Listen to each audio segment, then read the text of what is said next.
Seeking a Thread returning after a bit of a time away. I front loaded a bunch of videos a few weeks ago, so I figured you'd have enough of me for a while. Bunch going on, and an interesting few days this past weekend. So I'm going to discuss a trip I took that ended up in some records, of course, and then after that, I'm going to do the 10 records I listened to most, started by Chris at the Long Cut. I'll talk about that momentarily, but we're going to listen to a record in a second that I picked up. But for now, we're listening to a repressing of the first volume. I have the second volume too, of Valentina Goncharova's recordings, the Estonian cellist, experimental artist. I really love her. She's not always easy to listen to, but a lot of times beautiful. And, you know, I feel like she's one of these artists you know when you hear her. So we're going to listen to that a bit. So a dig in Long Island. This trip I took this past weekend was interesting. Recording this Wednesday night. But I'm originally from Long Island. I live 4.5 hours away in upstate New York in Ithaca. And the record shop, which I am now basically a special agent for, still work for, but as a limited basis. But they needed 2 people to go down and pick up a very valuable toy collection in Long Island. And being that, you know, I know my way around there really well and around the city really well, myself and Noah, who works at the store, my good friend, we took a trip down there. But because it was going to be a long drive back in a truck, we stayed overnight at my parents' house where my sister lives. So we took care of this big collection. I won't get into too deep details on that, but I don't want to get too in the weeds. We took care of this collection. It took us like 5 hours to move. It was insane. I'll throw in a few pictures for fun. No records, not this time, but it's going to really help the store out. And we took care of it. I drove part of the way back towards Ithaca, and then I came back so I could spend time at my family's house, my sister, my house that I grew up in Floral Park, New York. So we're there, and I'm going through my mom's things, and my sister, we're hanging out with my sister. And to make a long story short, I was bringing some things because we've been selling and giving things away. I'm in the weeds. We've been selling and giving things away, and I took a drive out to bring some stuff to a guy who's going to buy. Made the deal with him. This guy was a pinball machine collector and a repair. Did repairs and was a collector of pinball machines. Anyway, that was interesting. But on my way there, I hit a record store, a place called Mr. Cheapo's. And it's been around since I was a kid. I only went a few times as a kid because I was buying, I mean, they still have a ton of CDs, but I don't remember finding a lot of CDs there at the time. They probably had records then too, but I was buying CDs in the 90s mostly. And towards the end of the 90s is when I started buying records. Anyway, the store's still there. They held on for like grim death, and they survived, and now they've been doing better with records, but they still have mostly CDs in the front. Anyway, the record selection is interesting. Not well cared for, really. They don't like to give things sleeves, but the prices are good. It's not as if they don't know exactly what they're doing, but I found 4 records, and one of them is huge. Okay? I'm excited for it. Let's show you the first one. This place is called Mr. Cheapo's in Mineola. I didn't know what this was, but right away I could tell it was a private press. It's Mercenary Activity by Ralph and the Brave Advisors, and this is sealed. So we're going to open this up and play this thing while I talk about the rest of the video. Hopefully this isn't too long, this video. But it's from 1983. It's from Whitestone, New York, which is in Queens, so that's the connection that's close by. But I didn't look this up at all. I know that I did look it up to see if it had any value, because I'm like, I'm not going to buy this blind. I didn't feel like I wanted to buy it blind because it was $15. And it's worth probably a little more than that.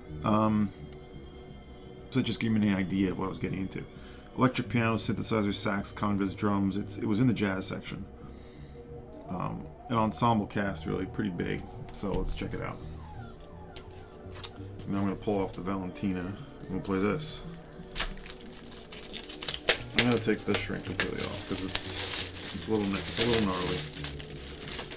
I can't, man, who cares? I don't like this really cellophane. Oh, it's actually nice. Feels nicer. Is there a record in it? Yeah, there is. It's on the multi-sound label out of Whitestone, probably the only release. Let's see if it's warped. Nope, not warped.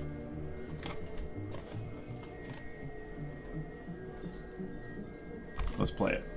Alright, let's see where this goes. As again, this is Ralph and the Brave Advisors, Mercenary Activity.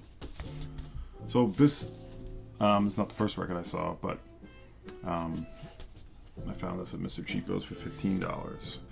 So this next record, I found this one first. They had a collectibles section, collectibles right in the front, and I'm like, okay. A lot of times in stores like this, they can be expensive on the regular stuff, but really reasonable on the expensive stuff, and that was the case. I'm flipping through, seeing original saxophone Colossus for $180. It could have been Bergenfield, I don't remember, but it was definitely Deep Groove. Condition looked okay. I was kind of contemplating that. I almost bought Pretty Things' first album, gold label promo stereo, Nice Shape. That was like $70. I almost did that, but this one here, I was like, I have to get it, and maybe, so I decided to not get those other more pricey records. This is a pretty rare jazz record. I couldn't believe this was there, but it's on. It involves Bayard Lancaster and J.R. Mitchell, and it's live from Macalester College, 1972. J.R. Mitchell, Bayard Lancaster Experience. Look at this cover. Now you're looking at this cover. I'm keeping it in a resealable sleeve because it is detached on top, and you have this. Otherwise, it's not bad, but when I saw the price on it, I'm going to tell you what I paid for this puppy. $180 for this. You can go ahead and look this up and see what it does if you feel like it. However, I'm looking at the cover, I'm like, well, that's a nice price, but that means the record's going to have to be destroyed. Now, what is this, by the way? It's avant-garde jazz, but a little bit, Discogs like to say left field when it comes to this stuff. A little bit. This is the Philly. Bayard Lancaster is originally from Philly, but it's on the Dogtown label, which also released the incredible Khan Jamal Drum Dance to the Motherland LP. Khan Jamal's not on this, but Bayard Lancaster horns, Calvin Hill bass, Paul Morrison electric bass, J.R. Mitchell percussion, Lester Lumley conga percussion. So yeah, Dogtown out of Philly. Never been reissued. I think there's a CD reissue of it. I know that it's come up. It's been around a couple of times, but it's rare. There are copies for sale, and you'll see that it's a different thing. Now, I was not going to buy it though if the record was destroyed. So obviously, you know that it's not, because here it is. But when I say that it is beautiful, and I played this yesterday, I could not be happier with the condition and how this sounded. I mean, it is near mint for sure. It really looks unplayed, to be honest, which is strange because it sat in the sleeve and got destroyed. But so when I saw the condition of this, I'm like, as Dave told me, it's coming home with Daddy, and I couldn't be happier with it.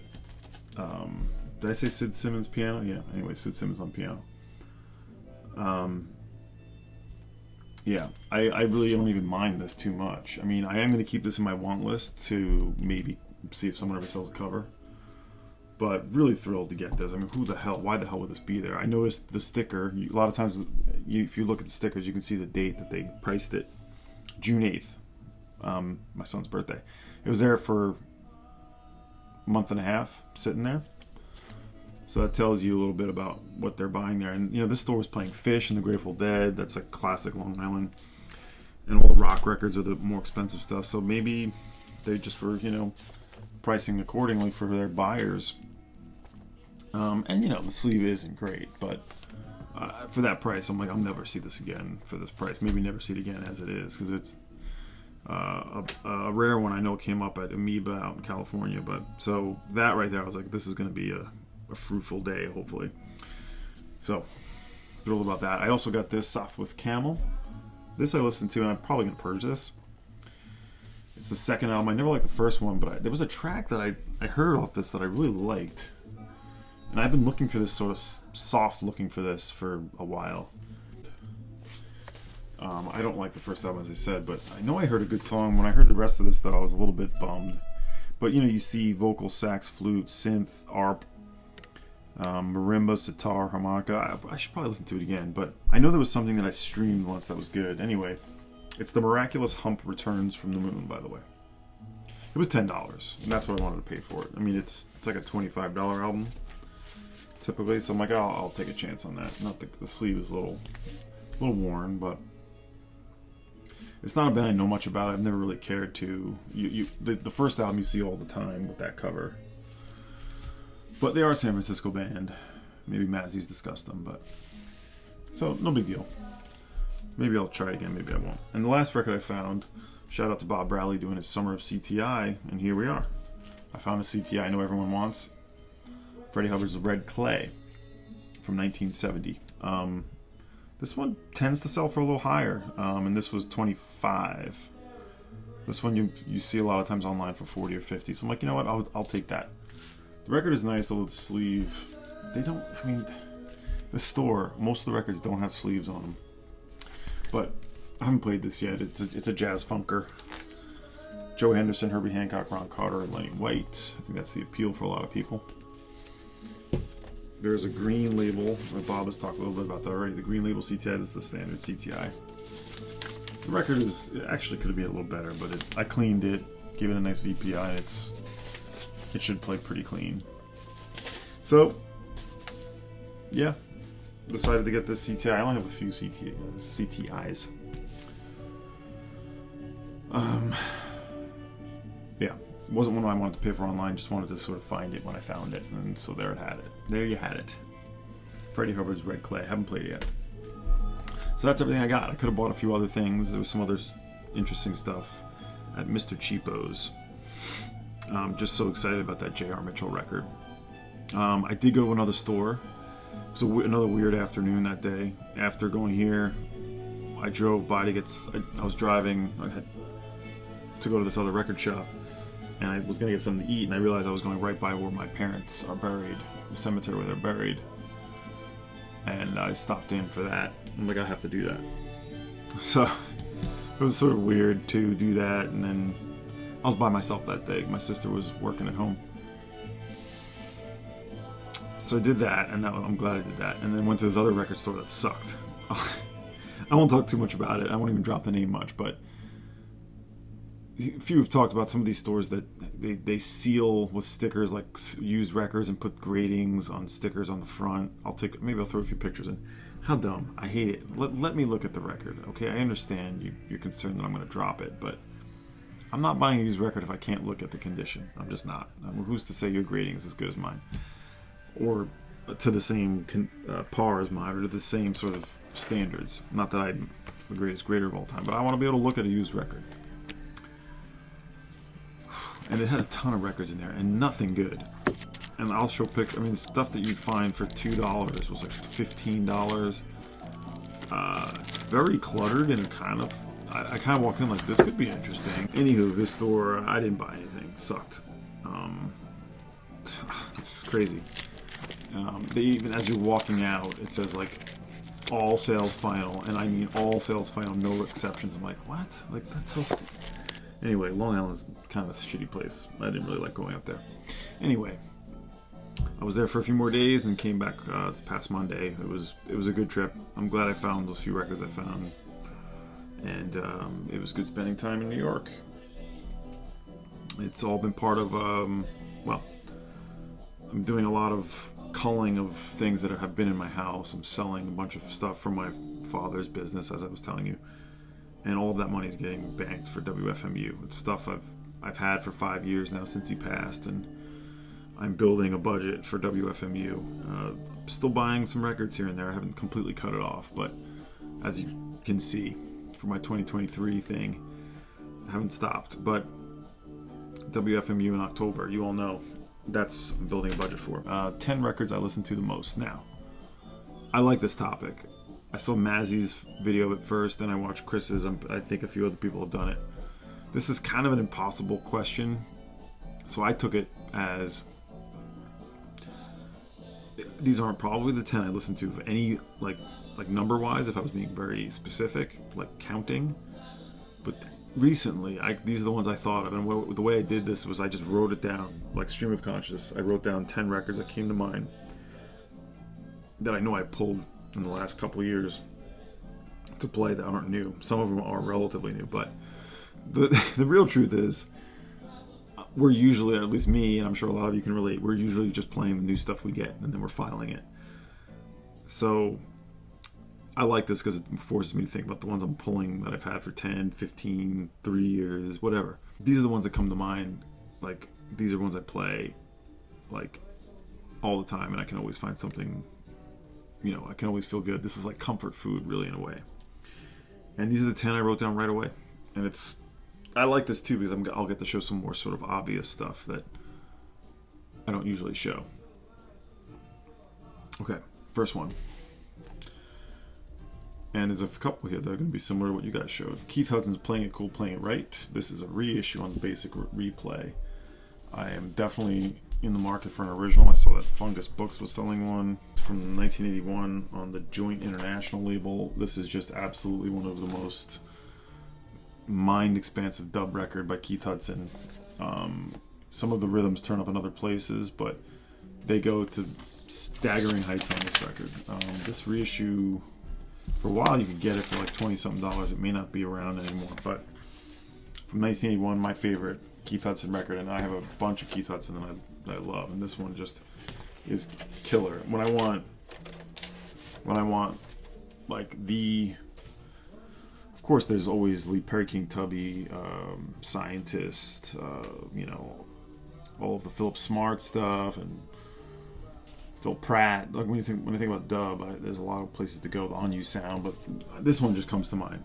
Grab Playing Equal Playing Right. I know that I'm gonna get to where I need to. That's what came to mind. These aren't in any ranking, by the way. My favorite Wilco record, hands down, A Ghost Is Born from 2004, about to celebrate its 20th anniversary, which I am excited for a deluxe edition of. I assume there will be one. Do not disappoint me, dudes. For me, this is heads and tails above the rest. And yeah, Yankee Hotel Foxtrot I absolutely love. I ranked that as my second favorite, but this one is the one I always come back to. Great artwork. A record that almost didn't happen in a way. Jeff Tweedy was highly under the influence of painkillers. In his book, he writes that he was really writing what he thought were going to be the songs that he would be remembered by, because he didn't think he was going to survive. Pretty touching part of that book. A lot of it was like songs that he thought his sons would be able to like interpret and like get something out of. Kind of dark in a way, but also sort of comforting. Anyway, some of my favorite Wilco songs are on this record, and I play this one all the time, whether it's on record or I have the CD I play in the car a lot. You know, a lot of people were let down by this following Yankee Hotel Foxtrot. I was immediately into it, and Chris mentioned John Sturratt, his bass playing is exceptional. A Muzzle of Bees on this is great. Oh yeah, there are the inner sleeves. Wilco, and this is also Jim O'Rourke mixed in this one. Credited as produced by Wilco and Jim O'Rourke, but Jim O'Rourke mixing, recorded at Soma EMS. And this is Glenn. This is before Nels Klein and Pat Sansone and Michael Jorgensen. No, Michael Jorgensen is on this, but it's mainly Leroy Bach, who left right after we recorded this, John Sturratt, Glenn Cochi, Jeff Tweedy, and Jim O'Rourke, of course. But yeah, Muzzle of Bees is incredible. Hell's Chrome's incredible. Spider's Kid Smoke, their sort of krautrock tribute. The sound is almost sick in a way. It feels like sort of sedated in a way. There's a muted tone to this that's beautiful, but then just great overall production. And it's got some very poppy moments too, like Hummingbird. But it also has the 15-minute, and what a lot of people have a problem with, and maybe why they don't love it as much as me, the 15-minute excursion. Less than you think.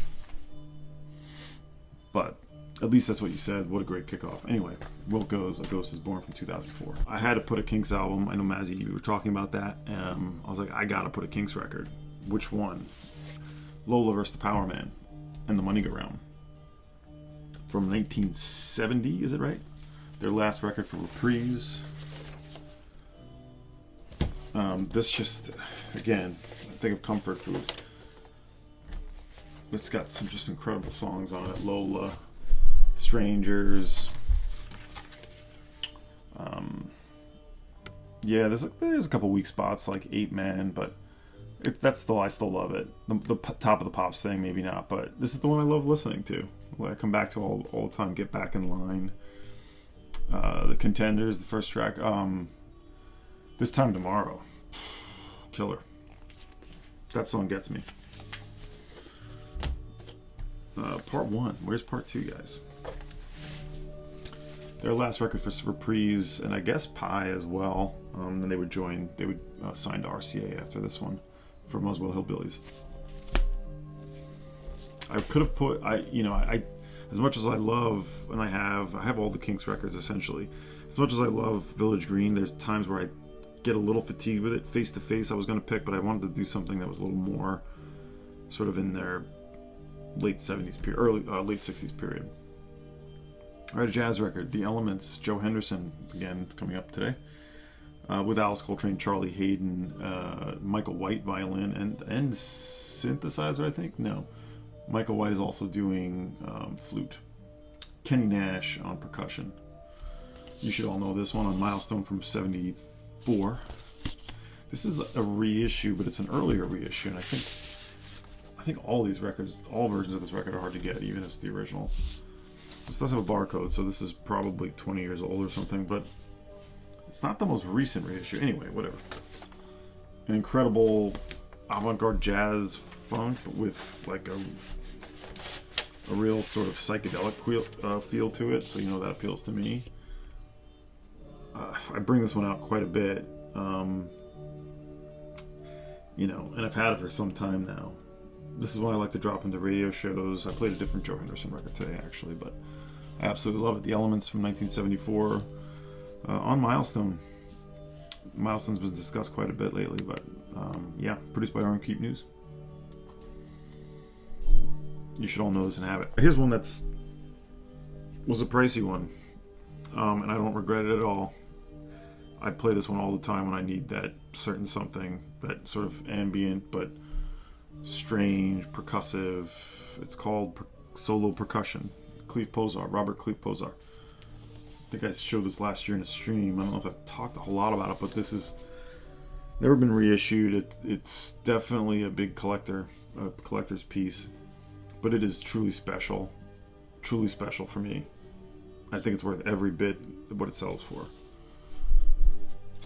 Yeah, somehow he makes percussion and the different tools he's using come out like ambient music, and he's overdubbing. It's really a tour de force of sampling and overdubbing, but he's not sampling. This is also from '74. Cosmic Peace, Magistrate Loosvart, incredible. Echo Africa. You can stream parts of this. I hope this gets reissued. I'm convinced it's not going to. That's kind of why I ponied up in the way I did, but it's a mind blower. It's overall is a jazz record because he is a jazz player ultimately, but this is something so much in another stratosphere. Very special. Cleve Posar, solo percussion, 1974. Ooh, I think we got a jazz funk number coming. All right, this is one I'm planning to upgrade to a German original soon. I already have 2 copies of this, but This one just puts my mind at ease every time I hear it. And by the way, can you guys see the puzzle that's here? There's a puzzle. Yes, that's my mat here. Puzzle, completed puzzle. Ralph and Florian, my favorite Kraftwerk LP. Their third from 1974, 1975. It's their last as a duo, really. It's their most cosmic, and I think I love the first two. I feel like this is the first two boiled down to its absolute essentials. This is the US on Vertigo. It was a Philips in Germany. That's the Spaceship label here. Yeah, I need that German original with the comic poster. I think it's coming. I'll probably sell the American one. But in any case, what a great back cover, the two of them in their studio. Ralf Hutter and Florian Schneider. Of course, Florian Schneider we lost a few years ago. Conrad Plank, Connie Plank, you know he's involved. The later records get talked about the most, Trans-Europe Express and Autobahn and Radioactivity, and they're great, have them. This one is just spiritual to me, even though they're not spiritual people probably, but Tanz Music knocks me out every time. This is what, I don't know what number we're on, 7, 8. I did a feature on these artists, a very obscure. If you're into sort of deep UK acid folk, you'll know Agincourt and their other band Ithaca. But it's John Ferdinando and Peter Howe. Peter Howe will go on to be the BBC Radiophonic Workshop. This is a 1970s psych folk LP that was released in an edition of 99 copies to avoid sort of tax duties.